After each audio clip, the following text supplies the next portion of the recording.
पूरा मराठा साम्राज्य शोक में डूबा हुआ है। लेकिन इस शोक के बीच संभाजी महाराज को राज्य की बागडोर संभालनी पड़ती है।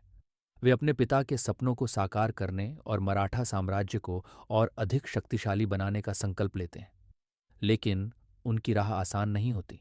मुगल सम्राट औरंगजेब उनकी ताकत को चुनौती देता है और मराठा साम्राज्य को नष्ट करने की योजना बनाता है। संभाजी महाराज निडरता के साथ मुगलों के खिलाफ लड़ाई लड़ते हैं। वे अपने रण कौशल और वीरता से मुगल सेना को कई बार पराजित करते हैं। बुरहानपुर पर हमला कर वे मुगलों की कमर तोड़ देते हैं। इस बीच मराठा दरबार में कुछ षड्यंत्रकारी लोग भी होते हैं जो संभाजी महाराज के प्रति द्वेष रखते हैं और उन्हें कमजोर करने का प्रयास करते हैं। इन षड्यंत्रों से निपटते हुए भी संभाजी महाराज अपने राज्य को सुरक्षित रखते हैं।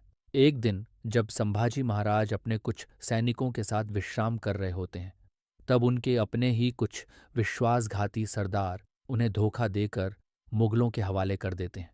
औरंगजेब को यह सबसे बड़ी विजय लगती है।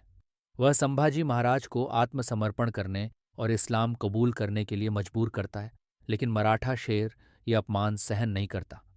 वे अत्यंत यातनाओं के बावजूद अपने धर्म और सम्मान की रक्षा करते हैं। संभाजी महाराज को बुरी तरह से यातनाएं दी जाती हैं। उनकी आंखों को फोड़ दिया जाता है, उनकी जीभ काट दी जाती है, लेकिन वे झुकते नहीं। अंततः उन्हें निर्दयता से मार दिया जाता है, लेकिन उनकी शहादत मराठा साम्राज्य को और भी अधिक मजबूत कर देती है। उनका बलिदान मराठों के लिए प्रेरणा बनता है और यह संघर्ष और स्वतंत्रता की लड़ाई आगे भी चलती रहती है। निष्कर्ष, छावा केवल एक फिल्म नहीं बल्कि एक महान योद्धा की गाथा है जो हमें सिखाती है कि सच्चे राजा कभी झुकते नहीं। वे अपने धर्म, अपने कर्तव्य और अपनी मातृभूमि के लिए अंतिम सांस तक लड़ते हैं।